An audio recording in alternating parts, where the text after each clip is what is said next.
네. 제가 오늘 발표할 논문은 작년 9월 하트리즘이라는 저널에 실린 논문으로 이제 그 병원에서 쓰는 그런 전문적인 심장박동 측정 기기에서 나오는 데이터에 대한 공유와 환자들이 직접 본인이 구매해서 쓰는 웨어러블 디바이스에서 나오는 데이터를 이제 의료 프랙티스에 적용시키는 데 있어서 어떤 각각 이해관계자들의 관점과 어떤 문제점들에 대해서 얘기를 하는 논문입니다. 그래서 내용은 대충 이런 아웃라인을 가지고요. 이게 백그라운드 설명 후에 이제 각각 스테이크홀더들의 퍼스펙티브를 설명 후 어떤 결론을 내고 있습니다. 일단 제가 이 논문을 볼 때 어떤 배웠던 점, 유의하면서 읽었던 점은 이제 컨텐트 자체에서 이제 각각 이해관계자들의 관점들이 어떤 것들이 있냐도 있지만 이런 도큐멘테이션 자체를 생성할 때 어떤 절차나 사람들을 모아서 어떤 식으로 그런 정보 공유, 의견 교류를 하고 그거를 이제 문서화시키는지에 대한 부분도 조금 주의 깊게 봤던 부분이고요. 그래서 좀 그런 문서 작업에 대한 부분도 조금 내용도 조금 가져왔습니다. 그래서 그중 하나로 이제 preamble 이 부분이 이 문서 작성하기 전에 그 라이팅 그룹을 어떻게 문서 작성에 참여한 라이팅 그룹 멤버를 어떤 식으로 구성을 했는지를 먼저 보면 일단은 이 문서 내용 자체에 어떤 실질적인 임상 프랙티스에 대한 레코멘데이션은 없다라는 거를 이렇게 명시를 하고 있고 이 도큐멘테이션의 체어는 그런 잠시만요. 다른 인더스트리나 이런 관련 관계자들과의 어떤 이해관계가 없는 사람임을 명시를 하고 있고 그 외에도 이제 라이팅 커미티에 속해져 있는 사람들은 그런 관련된 인더스트리와 어떤 긍정적인 이해관계가 없어야 되고 어드바이저 같은 경우에는 이제 라이팅 커미티 속해 있는 사람들에게 어떤 의견이나 조언을 줄 수 있지만 그 사람들은 의료진이거나 그런 의료계 종사자여야만 하고 그 사람 같은 경우에는 그런 금전적인 이해관계, 뭐 스톡이나 에퀴티, 로열티 같은 거를 가질 수는 있지만 라이팅 그룹에 포함되지 않아야 되고 그런 특정한 인더스트리에 인플로이 되지 않은 상태여야 한다고 합니다.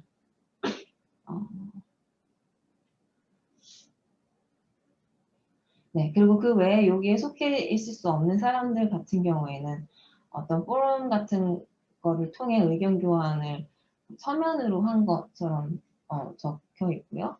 그리고 이해관계에 대한 full disclosure도 나중 appendix 부분에 나와 있다고 합니다. 그래서 랜드스케이프부터 보면 이제 이런 디지털 헬스 기술을 통해서 각각 환자 개개인들이 본인의 건강 증진과 만성 질환 관리에 많은 도움을 주고 있는데요. 네, 이런 개발을 통해서 디지털 헬스를 통해서 그런 의료 과정의 어떤 inefficiency를 개선을 시키고 비용적인 절감, 뭐 의료 질의 향상, 그리고 항상 우리가 중요시 여기는 personalized medicine에 도움을 많이 주고 있다고 합니다. 그래서 갈수록 이제 환자들은 본인의 의료 데이터에 굉장히 투명성 있고 직접적인 어떤 접근성을 원하고 있고 그의 일환으로 이제 심장과에서는 그런 체내 삽입형 심장박동 측정기기 Cardiovascular Implantable Electronic Devices (CIED를 활용하는 환자들 역시 그런 데이터에 대한 접근성을 원하는 사람들이 있다고 합니다. 그리고 그 외에도 이제 그런 체내 삽입된 의료기기 외에도 그런 그 응급차, 그 뭐라고 그러죠? 그 앰뷸런스 안에 있는 ambulatory cardiac monitor라는 거에 있는 심장 관련된 심박동 관련된 데이터도 있고, 그런 개개인의 그 consumer personal 그 wearable device에 있는 모니터링 디바이스에 대한 데이터도 그 이런 논점에 포함이 된다고 합니다. 하지만 이런 데이터들이 각각 이제 생성이 되고는 있지만 다 고립되어 있는 상태에 있기 때문에 그런 실질적으로 의료 그 프랙티스에 적용될 수 있도록 환자와 의료진 간의 어떤 활발한 교류가 이루어지지 못하고 있고, 그런 측면에서 이런 도큐멘트를 통해 그런 스테이크홀더들의 관점을 제시하고 그를 취합해서 어떤 미래의 방향성을 제시를 하고 있다고 합니다. 그래서 미래 방향성과 이제 그런 관련 전문가들이 이런 거에 좀 앞장서서 그 액션을 하도록 요청하는 의미도 있다고 하고요. 이 도큐멘트 같은 경우에는 이제 쓰기 이전에 그 2018년 8월에 하루 동안 개최된 디지털 헬스 think tank라는 것을 개최를 해서 각각 그 환자 그룹, 클리니션 팀, 인더스트리 대표자들을 모아서 함께 토론하는 기간을 가졌고, 환자 같은 경우에는 2명의 representative가 있었는데, 이건 추후에 조금 더 다시 각각 설명을 드리겠지만 2명이 있었고, 클리니션 팀 같은 경우에는 이 Heart Rhythm Society라는 그 컨소시엄 아래에 있는 디지털 헬스 워킹 그룹에 있는 멤버로 구성이 되어 있다고 합니다. 그리고 인더스트리 리더십 같은 경우에는 되게 다양한 기업에서 대표자들이 모였다고 하는데, 찾아본 결과 그냥 다 의료기기 분야의 조금 큰 기업들 위주였고, 뭐 존슨앤존슨의 패밀리 기업도 있었고, 대부분 그 레베뉴가 뭐 몇 빌리언대인 회사들로 이루어져 있었습니다. 그중 뭐 프리벤티 솔루션이었나? 이 한 개가 조금 신설 회사였지만, 이 회사 같은 경우에는 이제 이런 심박동 측정 기기를 이제 디지털하게 모니터링 데이터로서 좀 교류하는 것에 그 본인의 뭐라고 해야 되나? 주력 상품? 주 비즈니스 모델로 잡은 약간 그런 메인 비즈니스 모델이 이 본 도큐멘트에서 논하는 바와 굉장히 일치성이 높은 회사라서 아마 참여하게 된 것 같습니다. 그 외 regulatory perspective를 제공하는 경우에는 이제 FDA에서 서면으로 어떤 디스커션을 통해서 작성을 하였고, 실제로 이 think tank에 참여하진 않았다고 합니다. 일단 디지털 헬스라고 하면은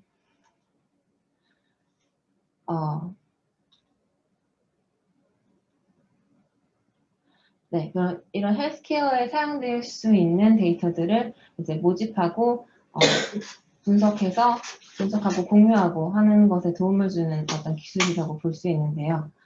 기본적으로 이 논문에서 이렇게 세 가지로 나누어서, 하나는 physician facing이라고 해서 이제 메디컬 팀 쪽에서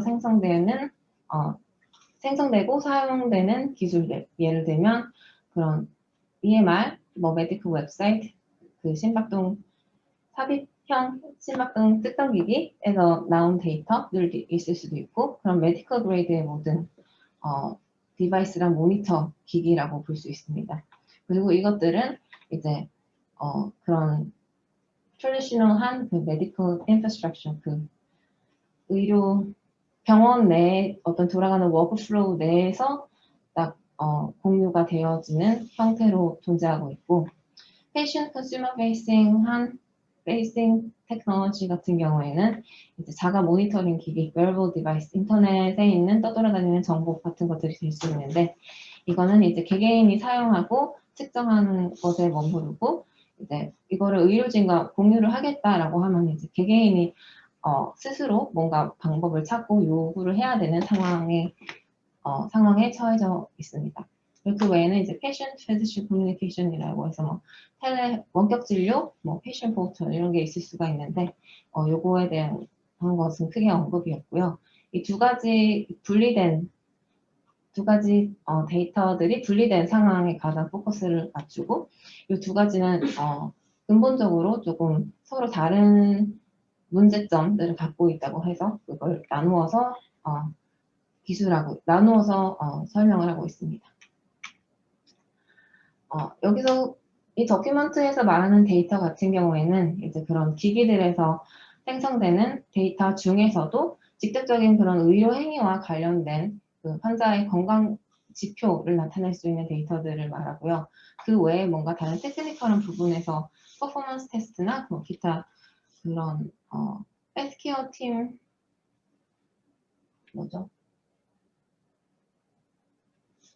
그런 제품의 그런 테크니컬한 부분에 대해서 생성되는 데이터는 에 대해서는 말하지 않고 있다고 합니다.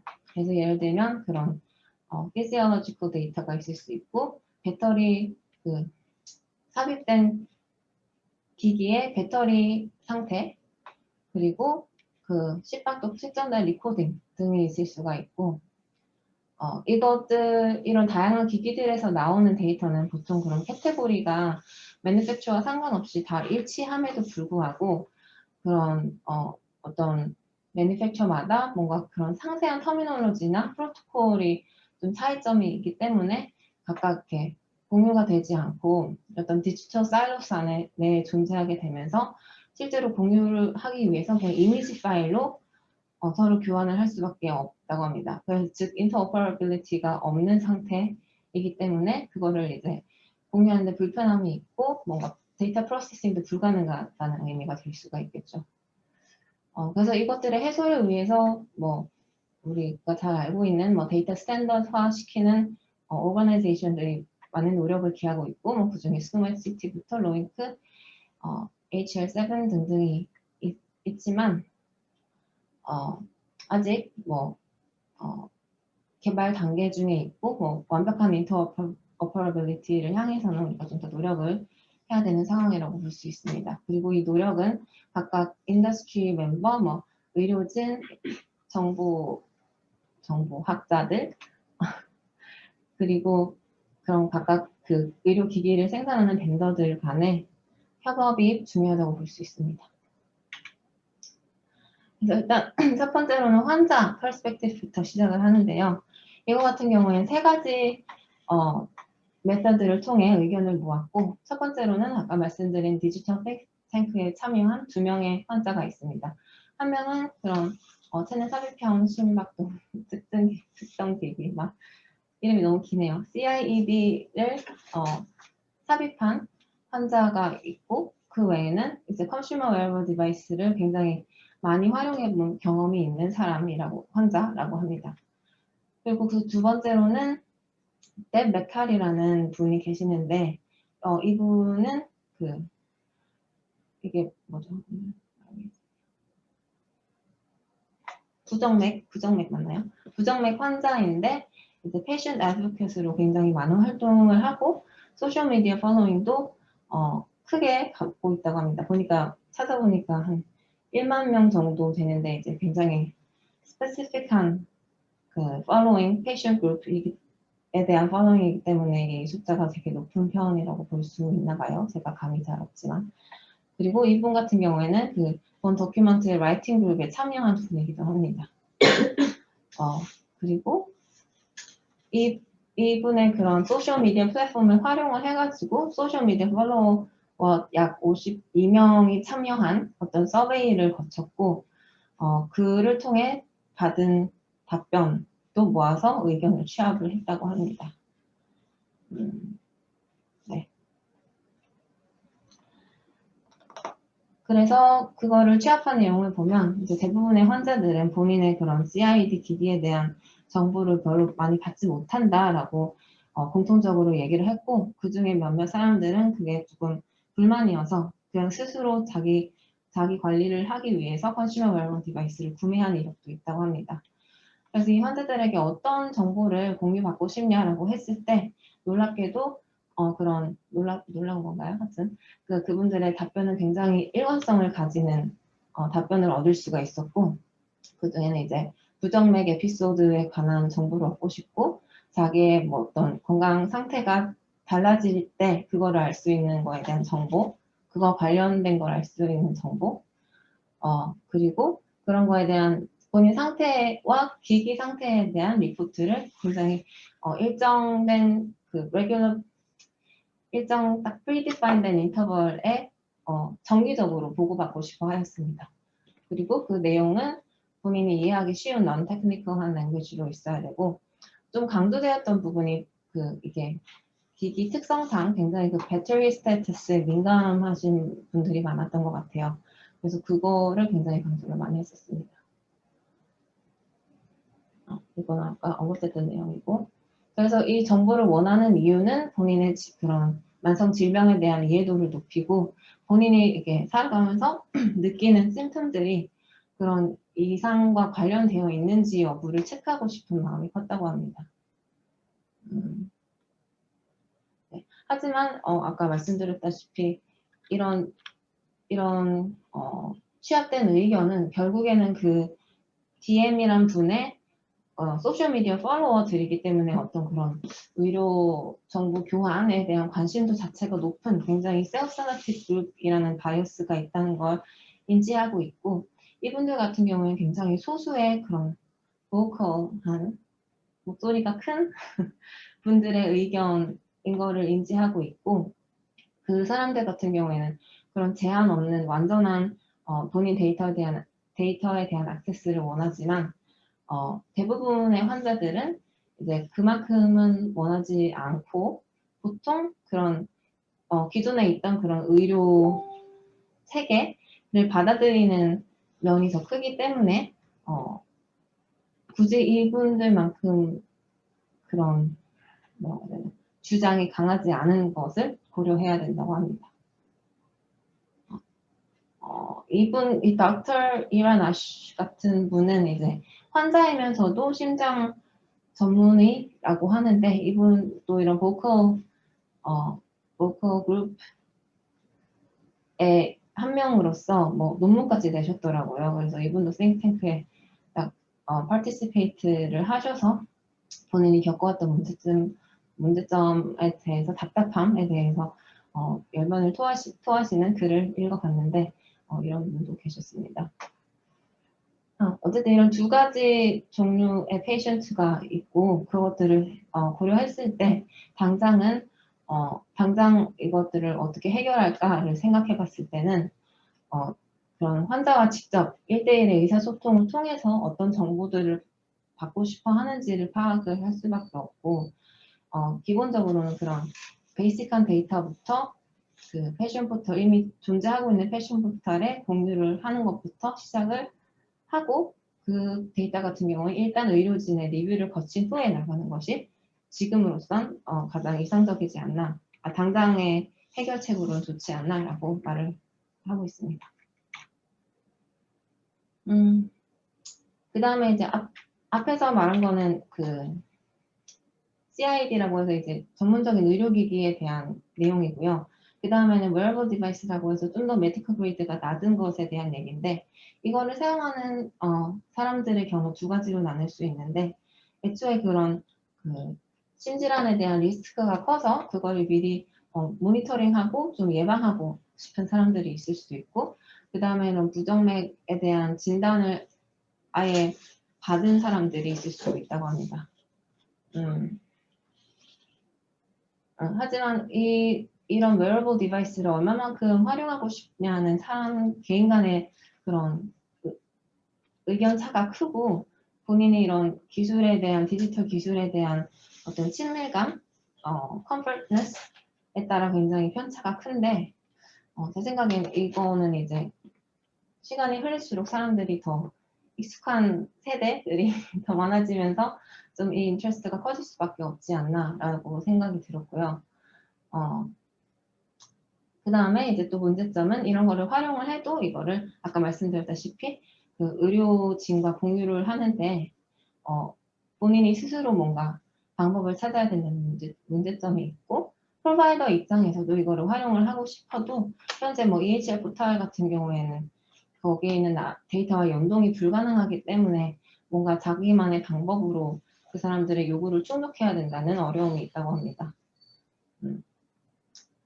근데 이거 이상의 설명은 없었고요. 그냥 앞으로 더 이런 기기들이 발전해가면서 이런 더 지켜봐야 된다라는 식으로 마무리를 짓고 있었습니다.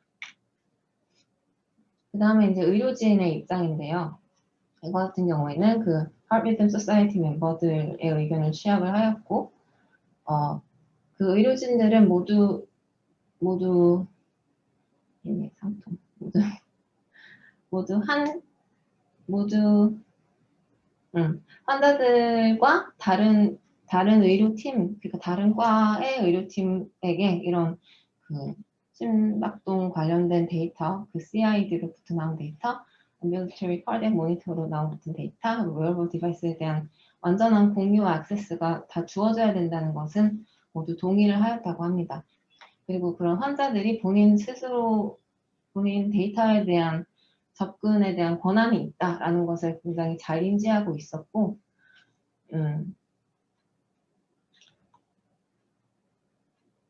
네, 그런 본인 CID와 그런 병원 기기에서 생성된 그 Ambulatory Cardiac Monitor에서 생성된 데이터가 다르지 않다라는 점을 인지하고 있었습니다.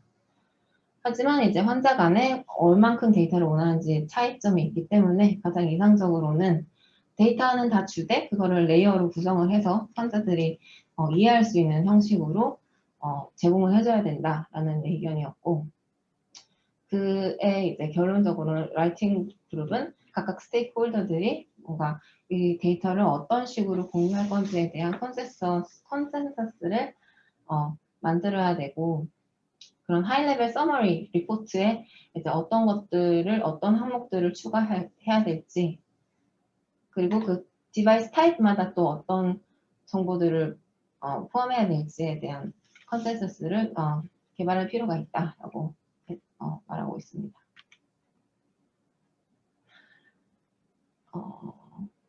네, 그래서 처음에는 이제 CID 관한 좀 더 상세한 얘기를 하면,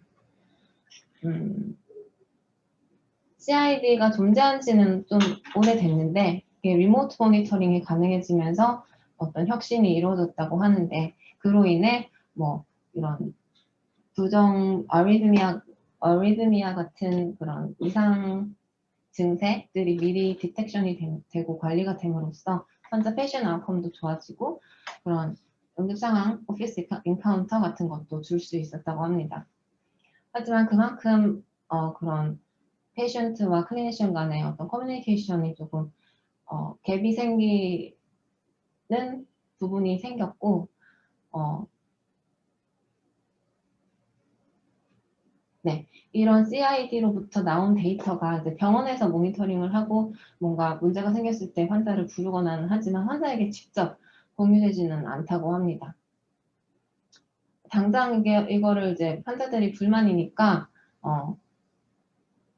뭔가 제공을 하기 위해서는 그 EHR 패션 포털에 올리되 이걸 장기적으로는 하이레벨 서머리를 만들어야 된다라고 얘기를 하고 있고, 웨어러블 디바이스 같은 경우에는 이제 그것들의 어떤 정보를 어떤 식으로 공유를 할 것인지에 대한 서로의 기대치를 맞춰야 되고, 그 reimbursement structure 또 세워야 이제 그 의료진들이 이거를 검토하는 데 들이는 시간에 대한 보상을 할 수 있겠죠. 그런 부분도 개선이 돼야 되고, 클리니션들이 이 정보를 토대로 이제 환자들을 교육하는 데 유용하게 사용할 수 있다고 말하고 있습니다. 그래서 이거를 이제 막무가내로 그냥 다 보고 질문을 할 게 아니라 본인이 이거를 언제 잘 활용할 수 있을지, 예를 들면 본인이 어떤 특정한 두근거림이나 이상 증세를 느낄 때 도큐멘팅을 그 기기를 활용해서 도큐멘팅을 하도록 지시를 하고, 그런 그 기기에서 뭔가 이상한 리딩이 나와도 그것들의 부정확성에 대해서 좀 이해를 하고, 본인 상태에 따라서 어떤 wearable device가 적합한지에 대한 어시스턴스도 제공할 필요가 있다고 합니다. 그리고 기본적으로 이런 의료진들은 굉장히 테스팅이 잘 된 하이그레이드 메디컬 디바이스를 사용하는 데 익숙해졌기 때문에 그냥 웨어러블 디바이스로부터 나온 데이터를 어떻게 어디까지 활용할지에 대한 그런 숙련도가 없기 때문에 그런 부분에 대해서 어떤 클리니컬 트라이얼 같은 걸 통해 좀 연구가 필요하다라는 언급도 하고 있고요. 네, 보통 필요에 따라 이제 프리스크립션이나 오더링을 통해 그걸 테스트를 한 결과를 받고 그런 워크플로우 자체가 거기 그 가운데 요 테스팅 리저트가 존재하게 되는데 웨어러블 디바이스 같은 경우에는 그 아예 사전부터 나와 있던 정보이기 때문에 요거를 그런 의료 워크플로우 안에 어떤 식으로 어디에 넣어서 활용할지에 대한 고민이 필요하다고 합니다.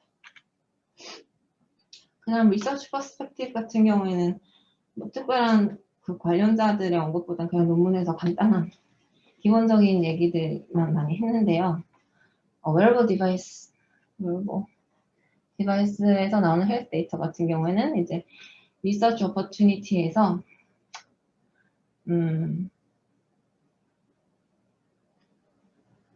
가장 가질 수 있는 큰 장점은 이제 페이션트가 본인의 데이터와 직접 인터랙션을 통해서 또 새롭게 생성하는 데이터를 통해서 다른 새로운 연구를 할 수 있고 그런 뭐라고 해야 되나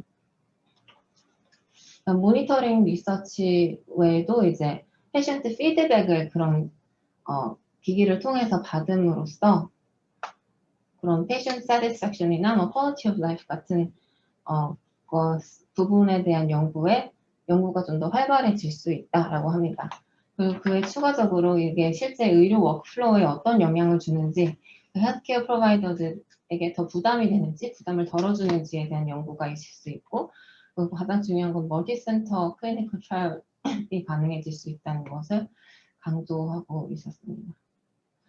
문제가 되는 경우는 이제 privacy나 ethical use와 뭐 bias 이런 것들이 있을 수 있는데 이건 굉장히 짧게 언급이 됐고요.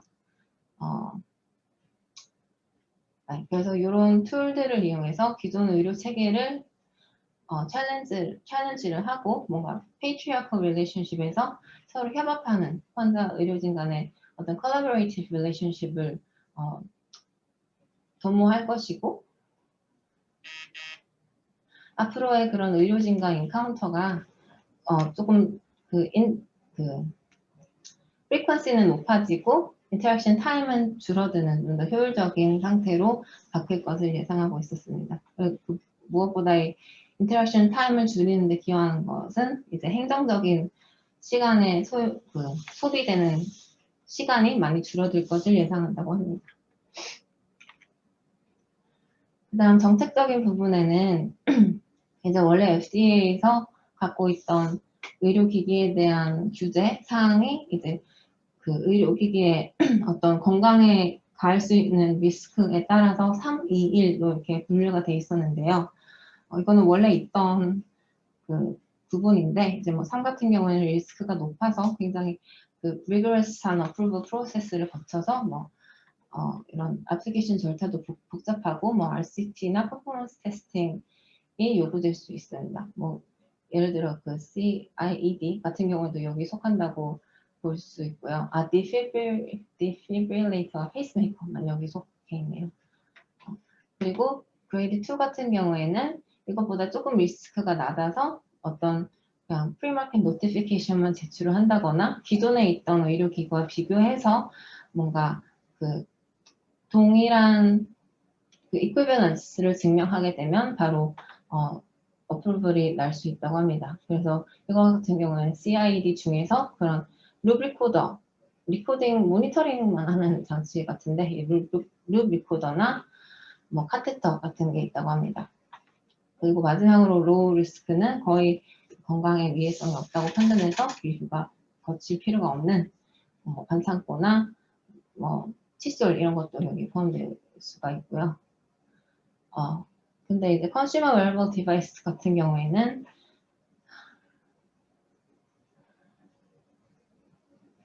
이런 레귤러토리 규정 사항들이 아직 개발 단계에 있고 최근에 뭐 많이 이렇게 규정화가 된 것 같긴 한데 소프트웨어 같은 경우에는 뭐 그 software as a medical device 나중에 네, 여기에 다시 언급이 되지만 소프트웨어 자체가 어떤 메디컬 디바이스로 취급이 되는 상태라고 볼 수 있습니다. 그래서 그 예제로는 애플 워치 안에 들어있는 소프트웨어가 그 하드웨어 자체가 아니라 소프트웨어만 어떤 클래스 2 메디컬 디바이스로 분류가 돼서 승인이 되었고, 그래서 이게 하드웨어 소프트웨어가 분리돼서 승인이 났기 때문에 그런 소프트웨어에 대한 업데이트가 좀 더 수월하게 하드웨어에 대한 그 승인 과정은 건너뛸 수 있기 때문에 조금 더 그 버든이 줄어든 효과를 볼 수 있었다고 합니다. 그래서 이런 디지털 디바이스에 대한 그런 새로운 뭐 레귤레토리 가이드라인 같은 것의 중요성이 대두되고 있고, 이걸 특히 소프트웨어 같은 경우에 데이터를 여러 나라 간의 어떤 공유가 공유 과정에 대해서도 좀 논의가 되어야 되기 때문에 이런 국제적인 포럼을 개최를 해서 International Medical Device Regulators Forum 같은 것을 모아서 그 안에 멤버로는 뭐 우리 한국도 포함되어 있고요. 이런 그룹에서 이제 디바이스에 대한 레귤레이션이나 가이드라인 도큐멘트와 스탠더드에 대한 하모나이제이션에 대한 디스커션을 많이 토론하고 있다고 합니다. 그래서 아까 말씀드린 소프트웨어 as a medical device라는 거를 디파인을 해서 소프트웨어 자체에 대한 레귤레이션을 따로 가져가는 방향으로 가고 있고, 그러니까 앞으로 이런 그 의료에서 어떤 디시전 메이킹이 여기로 이런 소프트웨어로부터 나온 데이터의 의존성이 점점 커질 수 있기 때문에 그런 거에 대한 정확한 규제사항이 마련되어야 된다고 합니다. 그래서 그 소프트웨어가 어떤 의료적인 목적을 위한 것이고 어떤 타겟 대상을 하느냐에 대한 것을 좀 명확히 해서 그거에 따라서 어떤 regulatory oversight를 정해야 된다고 말하고 있습니다.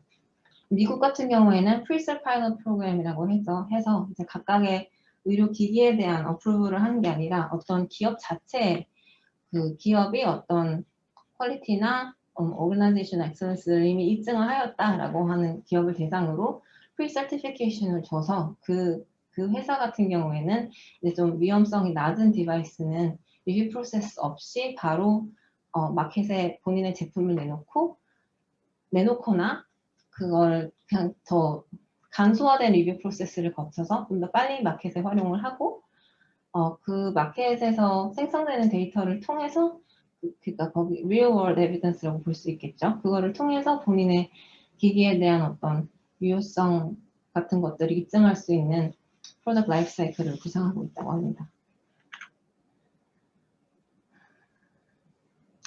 이거는 이제 의료기기 산업 인더스트리 쪽의 관점인데요. 기존에는 이렇게 디바이스 매니팩처러가 있었고 클리니션이 있었고 페이션트가 있었는데 클리니션이 중간에 어떤 그 정보에 대한 게이트키퍼 역할을 했다고 합니다. 근데 이제 갈수록 환자가 본인의 데이터를 직접 받고 싶어 하면서 받고 싶어 하는 그런 목소리가 커지고 있고 인더스트리 쪽에서도 그걸 바로 공유함으로써 나올 수 있는 장점들을 잘 인식하고 있다고 합니다. 그래서 하지만 그거에 대해 그렇게 바로 공유를 하는 데 있어서 문제점들이 여러 가지가 있을 수 있는데요.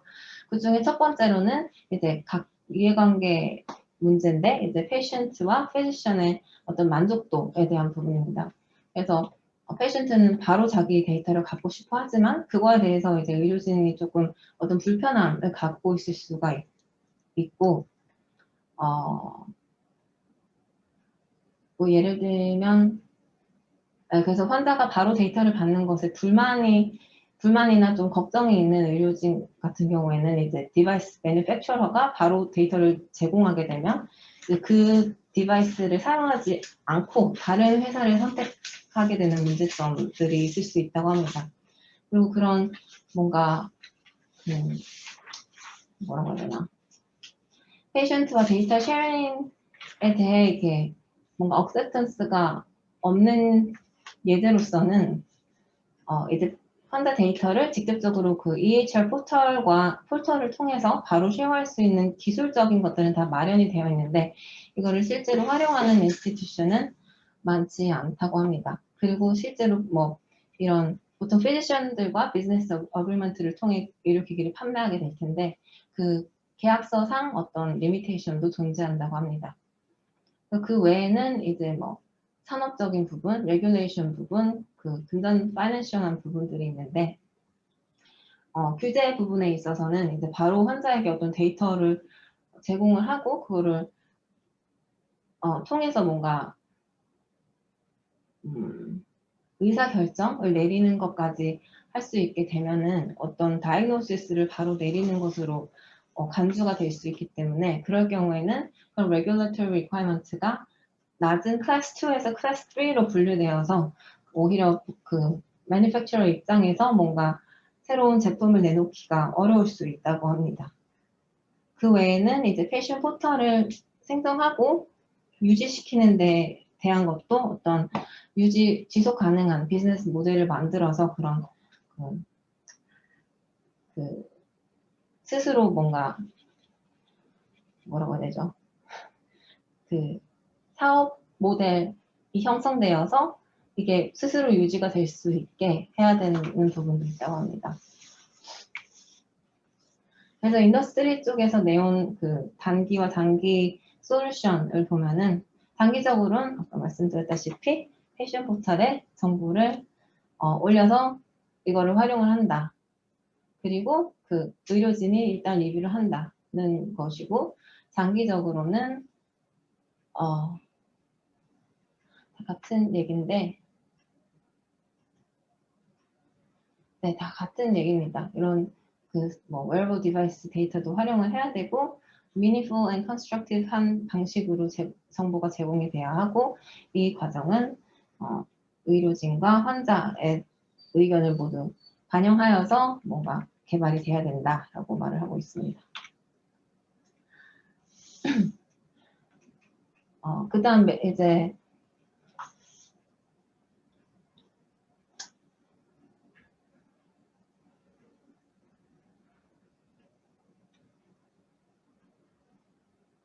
네, 이 얘기를 해야 되나? 네, 그 다음 부분에는 또 비슷한 내용이긴 한데 이제 기존의 의료 프랙티스 같은 경우에는 굉장히 리서치 베이스 근거가 확실해야 된다는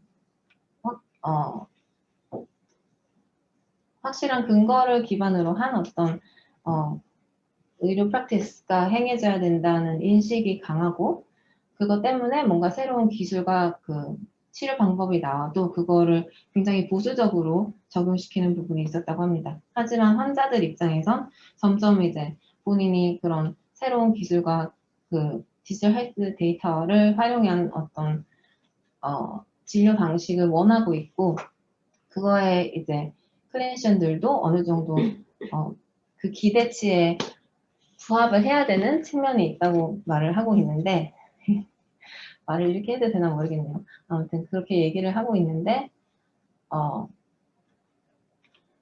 이제 의료진들이 걱정하는 부분은 환자들에게 직접 데이터를 제공했을 경우에 뭔가 그거에 대한 과도한 질문으로 인해 본인의 그런 업무량이 늘거나 그 뭔가 본인의 의료에 있어서 어떤 과실에 대한 소송이 걸리거나 하는 것에 대한 걱정이 걱정이 많다고 하는데요.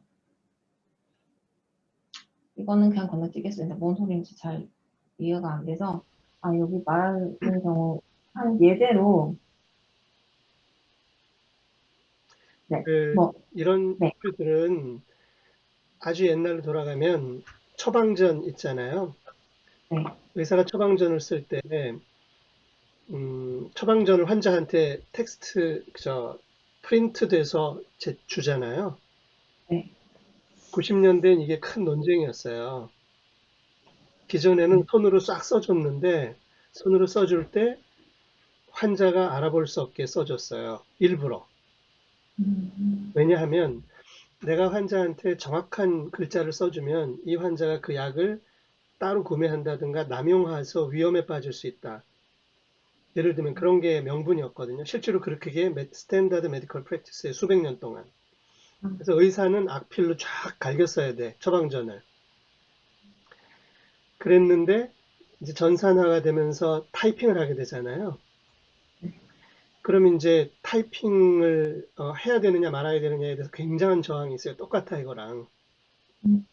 근데 이제 그 논점이 뭐 어떻게 해서 넘어가게 되냐면 약사가 의사의 처방전을 잘못 읽어서 약을 잘못 처방할 수 있잖아요. 악필로 쭉 갈겼으면. 네. 그런 케이스들을 리포트를 쭉 하면서 공세를 펼치게 됩니다. 90년대 말에. 그래서 이제 어떤 의사가 손으로 쓴 수기 처방전에 약사가 약을 잘못 읽어서 오독을 해서 잘못된 약을 처방해서 환자가 뭐 약화 사고가 났다 이런 것들이 기사가 나오면서 디지털로 넘어가게 돼요. 그러니까 그 전에는 완전히 반대였다니까 의학 윤리에서 배우는 게 뭐냐면 환자가 알아보게 써주면 안 되는 거예요.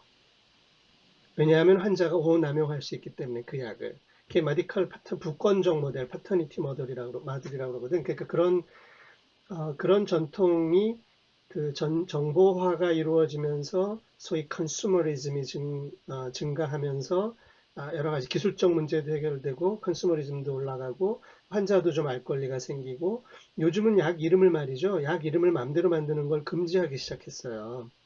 무슨 얘기냐면 타일레놀은 원 명칭이 아세타미노펜인데 아세타미노펜을 타이레놀이라고도 만들고 제약회사마다 다 다른 이름, 상품, 브랜드 네임을 붙이잖아요. 그럼 서로 헷갈리잖아. 그게 사고가 나거든요, 실제로. 그래서 그 명칭도 WHO에서 지금 권고사항은 스탠다다이즈 하는 거예요. 예를 들면 아세타미노펜인데 뭐 무슨 A 제약사 거다 또는 아세타미노펜인데 B 제약사 거다와 같이 그 원문을 명시하자 이런 쪽까지 간다고. 이게 컨슈머리즘이 한쪽에서 커지는 문제고 기존의 부권적인 모델에서 파워의 쉬프트가 일어나는 거고 그 사이에 여러 가지 갈등이 생기는 문제거든요. 지금 웨어러블 디바이스가 똑같은 문제가 있는 거죠. 왜냐하면 웨어러블 디바이스는 의학의 역사 전체에서 최초로 환자 스스로 자신의 건강에 대한 데이터를 직접 얻기 시작하는 거예요. 자기가 비용을 내고. 이렇게 되니까 이게 이해관계가 굉장히 복잡해진다고. 의사들이 모르는 사이에 환자가 자기 정보를 얻어서 어떤 다른 약을 사 먹거나 다른 치료를 받으면 혼란에 빠지게 되잖아요. 근데 이제 큰 축에서는 옛날에는 도저히 할 수가 없었으니까 못했고, 이제는 아까 어드미니스트러티브 코스트도 떨어지고, 테크놀로지도 발전하고, 이런 여러 가지 이유에 의해서 트렌드가 일로 가고 있는 거고, 이 심박동기가 제일 중요한 문제가 있거든. 왜냐하면 심박동기는 그 사람 심박동기에 배터리가 떨어지면 죽잖아, 정말로. 그쵸?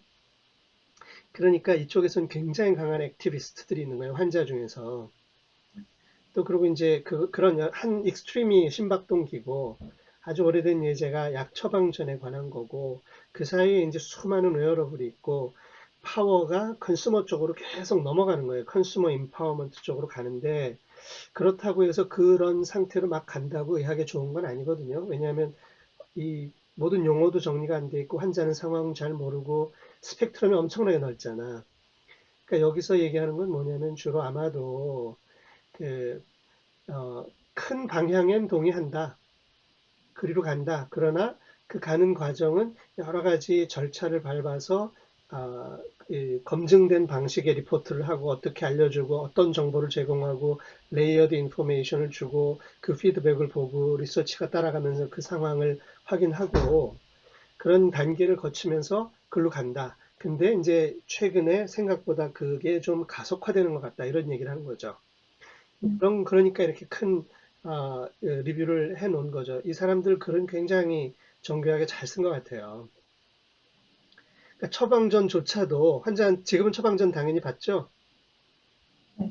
근데 그거 주면 안 된다는 게 의학의 모델이었다니까. 믿어지지 않을 정도로. 그러니까 약사가 그걸 의사의 그 필적을 알아봐. 옛날에 필로 써도. 그러던 시절이 있었으니까 그게 불과 20년 전이니까 이제 처방전이 제일 가장 강한 거잖아요. 근데 이제 아주 일상적인 것까지 넘어가고 그게 점점 커지고 아까 그 게이트키퍼 기능이 와해되면서 어려움이 있는 거예요. 지금 예를 들면 교수들도 옛날에는 지식의 전달자였잖아요. 그 외국에서 학회 같은 데 참석해가지고 학생들은 학회에 참석 못하니까 교수들은 학회에 참석해서 새로운 책도 보고 여러 가지 얘기도 듣고 온 다음에 학생들 앞에서 잘난 척하면서 지식을 전달했거든. 지식의 전달자 역할을 했는데 지금은 이렇게 뭐 인터넷으로 돌아다니니까 지식의 전달자로서의 역할은 거의 사라졌거든. 교수들의 역할에서. 교수들이 힘들죠. 예를 들면 그런 문제 전반적으로는 컨슈머리즘에 관한 얘기다 이렇게 보시면 되고 그걸 엑셀러레이션하는 테크놀로지가 IT다라는 관점에서 보시면 되죠. 비용을 엄청나게 줄여놓으니까. 그래서 이런 많은 문제들을 걱정하는 거예요. 우리나라에서는 사실 이렇게 뎁스 있는 토론이 가진 않고 이게 소위 좀 세력과 세력 간의 갈등 문제, 뭐 밥그릇 싸움 뭐 이런 식으로 그냥 비화해 버리는데 얘네들은 이 문제를 하나하나 다 뜯어서 어떻게 접근할까 이런 논의를 하는 거잖아요. 기술적인 문제, 뭐 경제적인 문제, 그다음에 환자의 다양한 문제 밀어붙이지 않고 합리적인 토론을 해 들어가는 것이다라는 측면에서는 굉장히 배울 게 많다고 봐요. 난 아주 굉장히 재밌게 듣고 있어요.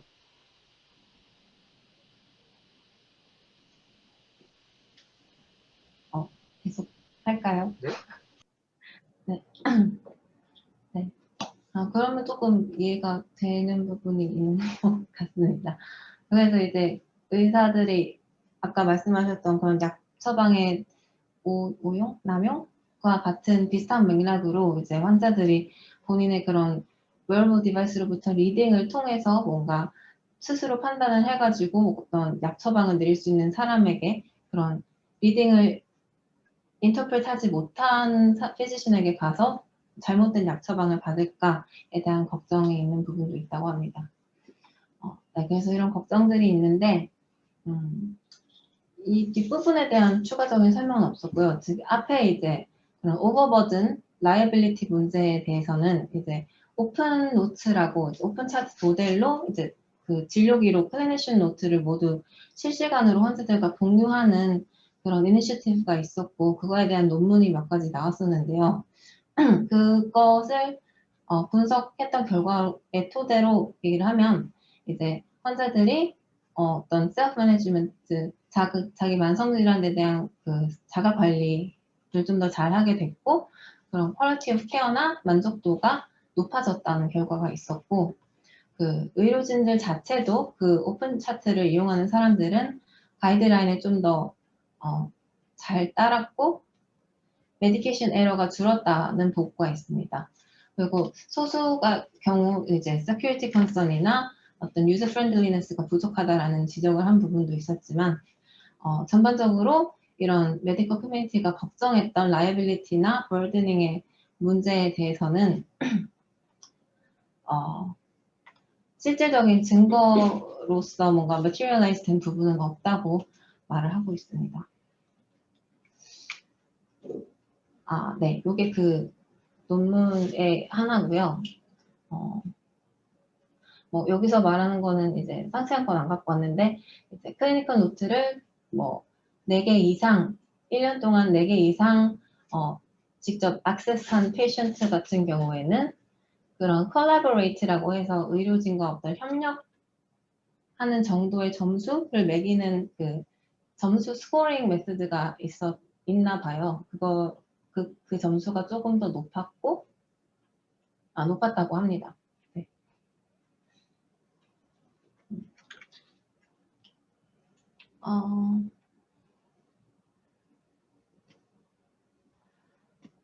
네.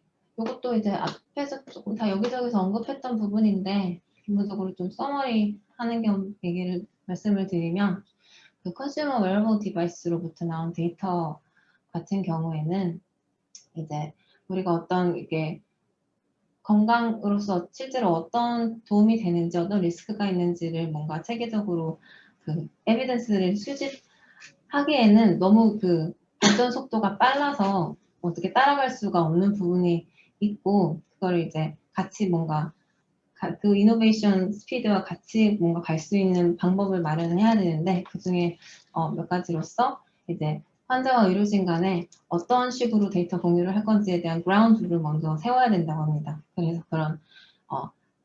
그런 빈도수랑 방법, 그 데이터 공유에 대한 빈도수와 방법에 대해 결정을 해야 되고, 어떤 데이터들을 쉐어를 할 건지, 그리고 어떤 부분은 나의 영역이 아닌지에 대한 이해가 서로 돼야 되고, 그 외에는 이제 그 병원 측에서는 그런 데이터들을 어떤 식으로 의료 워크플로우에 포함을 시킬 건지부터 시작을 해서 실질적으로 환자들에게 어떤 리스폰스를 줄 수 있는 그 스피드, 리스폰스 타임을 어떤 에비던스를 통해서 어느 것이 적절한 리스폰스 타임인지를 결정을 해야 되고, 리임버스먼트는 또 당연히 필요하고, 리걸 가이드라인과 인터오퍼러빌리티 부분이 해결이 돼야 된다고 합니다.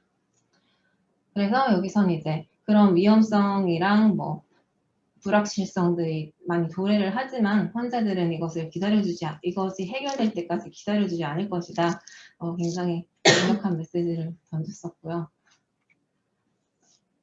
그래서 결국에는 이런 것들이 이제 경험이 쌓이면서 좀 바뀌는 부분이 많이 있을 수도 있을 테고, 많은 시간과 리소스가 들어가겠지만, 이 더큐먼트에선 그 중간 단계로서 우리가 할 수 있는 방법들을 몇 가지 제시를 하고, 이것이 엔드포인트라고 생각하지 않고 그냥 이거를 토대로 앞으로 나아갈 방향성에서 더 생각을 해야 된다고 합니다. 그리고 그런 완전하고 투명한 디지털 헬스 데이터에 대한 접근성을 제공하는 그거 이하 수준의 것들은 환자들과 그 대중에게 용납되지 않을 것이다 라고 굉장히 세게 말을 하고요. 이렇게 이것이 이루어지지 않으면 우리가 디지털 헬스로부터 얻을 수 있는 뭐 효율성과 그 비용에 관한 그런 장점들이 굉장히 제한받을 것이라고 얘기를 하고 도큐멘트를 마무리했습니다.